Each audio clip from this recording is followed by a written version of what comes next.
Hello friends, YouTube channel पर आप सभी का हार्दिक स्वागत है। आज का जो अपना टॉपिक रहेगा वो टॉपिक है वॉइस। और वॉइस की जब अपन आज तक जो पढ़ते हैं कि जी वॉइस टू टाइप्स हैं, एक्टिव है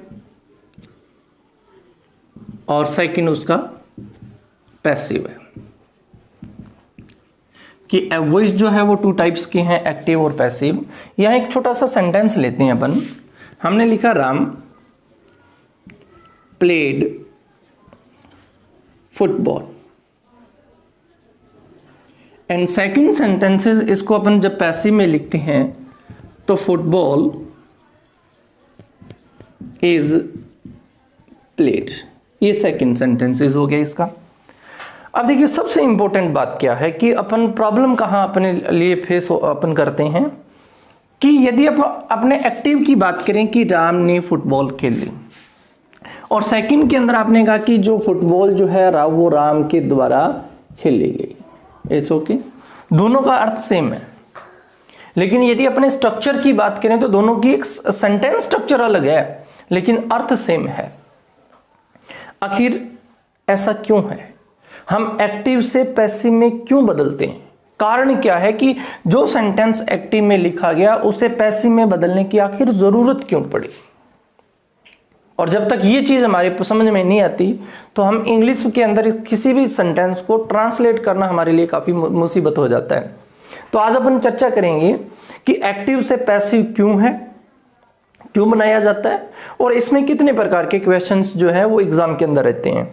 अब देखिए कि यदि अपने वॉइस को लेकर क्वेश्चंस की बात करें तो यहां वॉइस को लेकर दो प्रकार के क्वेश्चन पुट किए जाते हैं। अपन चाहे आरपीएससी के एग्जाम की बात करें, चाहे यूपीएससी के एग्जाम की बात करें, किसी के भी एग्जाम की बात कर लें। अब देखिए दो प्रकार के कौन कौन से क्वेश्चन पूछे जाते हैं। एक तो ऑब्जेक्टिव टाइप क्वेश्चन पूछे जाते हैं और सेकंड जो है वॉइस का ट्रांसफॉर्मेशन से रिलेटेड क्वेश्चन होते हैं।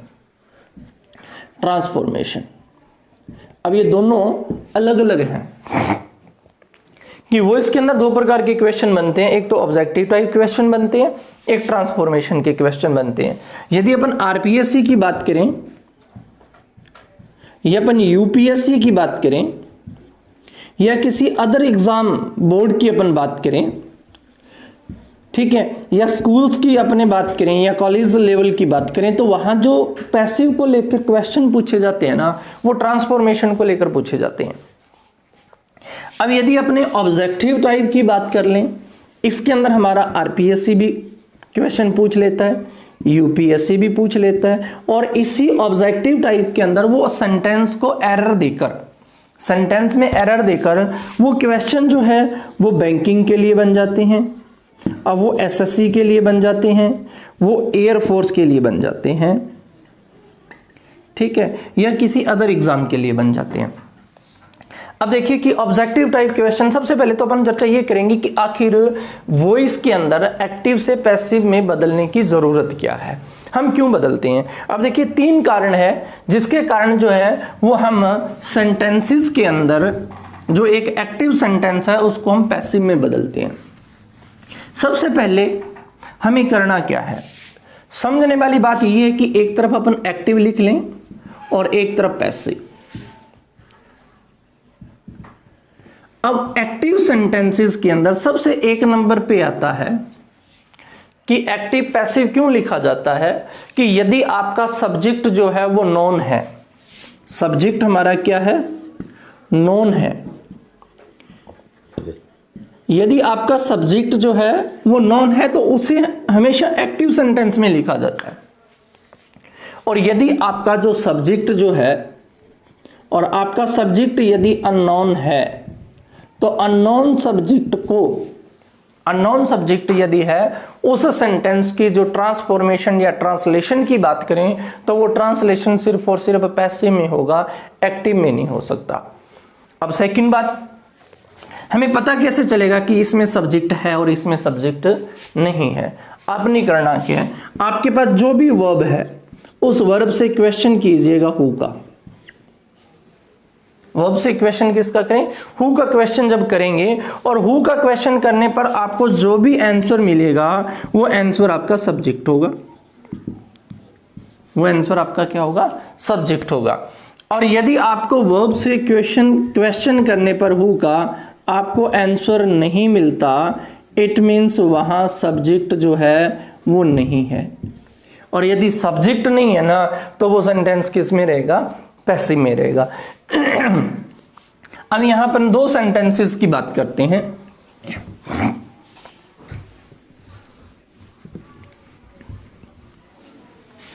हमने एक तो सेंटेंसेस ये ले लिखा, Ram plus flowers every day. अब इस सेंटेंस की अपन बात करें कि Ram plugs flowers every day. इस सेंटेंस के अंदर आपके पास जो वर्ब्स है ना, ये वर्ब है प्लग। अब फ्लावर्स को प्लग करने का काम कौन कर रहा है, देखिए हु का क्वेश्चन कीजिएगा, हु कौन कर रहा है, फ्लावर्स को प्लग करने का काम कर रहा है राम। इट मीन्स राम हमारा क्या है, सब्जेक्ट है। और यदि सब्जेक्ट सेंटेंस में सब्जेक्ट है, सब्जेक्ट नॉन है, इट मीन्स वो सेंटेंस किसका है, एक्टिव का सेंटेंस है। किसका सेंटेंस है, एक्टिव का सेंटेंस है। और इसी सेंटेंसेस को आपने यूं लिखा, flowers are plugged every day. Flowers are plugged every day. अब यहां यदि अपने बात करें flowers are plugged every day, तो यहां प्लग्ड तोड़ना आपकी वर्ब है। अब इससे पूछिए तोड़ने वाला कौन है, हु कौन है, बट हमारे पास जो है वो सब्जेक्ट नहीं है, तोड़ने वाले का हमें पता नहीं है। लेकिन किसको तोड़ा जा रहा है, फ्लावर्स को, लेकिन तोड़ने वाला कौन है नहीं पता। इट मीन्स इसमें जो है वो सब्जेक्ट जो है वो क्या है, अननोन है। और जिसमें सब्जेक्ट अननोन है वो सेंटेंस हमेशा किसमें लिखा जाता है, पैसिव में लिखा जाता है। और यदि हम डेली रूटीन की बात करें, अपनी लाइफ की बात करें, तो हम बहुत सारे सेंटेंसेस जो वो पैसिव के अंदर बोलते हैं। फॉर एग्जाम्पल कि अपने यदि देखें कि किसी भी शॉप के शटर वगैरह जो है, लॉक वगैरह हुआ टूटे हुए और काफी वहां गैदरिंग है, तो अपन नॉर्मल पूछ लेते हैं क्या हो गया, और अपने को जो आंसर मिलता है ना वो ये मिलता है, चोरी हो गई, चोरी हो गई। अब ये बताएं यहां चोरी करने वाला कौन है, सब्जेक्ट कौन है, किसने चोरी की है, हमें नहीं पता, चोरी हो गई। इट मीन्स हमने जो सेंटेंस बोला है ना वो किस में बोला है, पैसिव में बोला है। और पैसिव क्या है, जिसमें हमारा क्या होता है, सब्जेक्ट जो है वो क्या होता है, अननोन होता है। और मान लीजिए इसी को आपने लिख दिया होता, सोहन ने चोरी की, सोहन ने चोरी की। अब देखिए चोरी करने वाला कौन है, सोहन है। और देख लीजिएगा आपने कहा कि पौधों को पानी दिया, पौधों को पानी दिया, पौधों को पानी दिया। अब देखिए पौधों को पानी देने वाला कौन है, नहीं पता। इट मीन्स ये सेंटेंस किस में है, पैसिव में। और इसी के अंदर आप लिख देते राम ने पौधों को पानी दिया।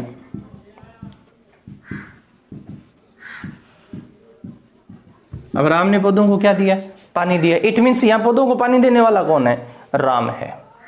तो पहली बात तो ये ध्यान में रखना कि जब ट्रांसफॉर्मेशन की अपन बात करें, ट्रांसलेशन की अपन बात करें, तो एक्टिव और पैसिव का सबसे पहला मेजर कारण ये है कि एक्टिव सेंटेंसेस वो हैं जिसमें आपका सब्जेक्ट नॉन है, जिसमें आपका सब्जेक्ट क्या है, नॉन है। और पैसिव सेंटेंसेस वो हैं जिसमें आपका सब्जेक्ट जो है वो अननोन है, पहला कारण पैसिव का। अब दूसरे कारण की अपन बात, अब देखिए सेकंड पैसिव का यूज कहां किया जाता है, scientific and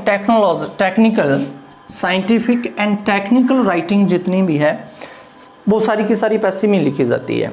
telephone was invented by Graham Bell. और second, hydrochlorine acid is produced.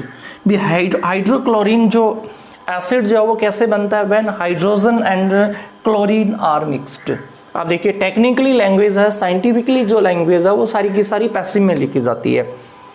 Third इसके अंदर है when more importance is given to the subject. और जब आप जो है सब्जेक्ट को ऑब्जेक्ट को मोर इंपॉर्टेंस देते हो, when more importance is given to object, और जब आप ऑब्जेक्ट को मोर इंपॉर्टेंस देते हो देन सब्जेक्ट, तब भी हम किसका यूज करते हैं, पैसिव का यूज करते हैं। जैसे white tiger was killed by a hunter, second Ramcharitmanas is written by Tulsidas. सबसे पहले तो अपने चर्चा ये की कि पैसिव बनता क्यों है। 3 कारण बताएं पैसिव बनने के पीछे कि पहला तो जब आपका सब्जेक्ट अननोन होता है तब पैसिव के अंदर लिखा जाता है। सेकंड, साइंटिफिक और टेक्निकल लैंग्वेज है वो पैसिव में लिखी जाती है। और थर्ड जो है कि जब आप मोर इंपॉर्टेंस देते हो ऑब्जेक्ट को रादर देन सब्जेक्ट, तब हम पैसिव का यूज करते हैं। अब देखिए ये तो हमने ये देखा है कि हम आखिर में एक्टिव से पैसिव क्यों बनाते हैं, एक्टिव पैसिव का यूज क्यों करते हैं। अब हमने बात की थी कि जो पैसिव जो है उसके 2 यूज किए जाते हैं, 2 प्रकार के क्वेश्चन पूछे जाते हैं। एक तो ऑब्जेक्टिव टाइप क्वेश्चन पूछ लेते हैं और सेकेंडली जो ट्रांसफॉर्मेशन को लेकर क्वेश्चन पूछ लेते हैं। तो अपन कल चर्चा करेंगे कि ऑब्जेक्टिव टाइप क्वेश्चन कैसे आएंगे, उसके नेक्स्ट वीडियो के अंदर अपन ट्रांसफॉर्मेशन की बात करेंगे। अब आपसे रिक्वेस्ट ये कि आप जो है ना वीडियो को अंत तक देखें। जब तक आप वीडियो के अंत तक नहीं देखोगे न तो कॉन्सेप्ट क्लियर होगा और न ही आपको ये पता चलेगा कि हम क्या पढ़ रहे हैं। तो प्लीज वीडियो को अंत तक देखें, शेयर करें, लाइक करें। थैंक्स।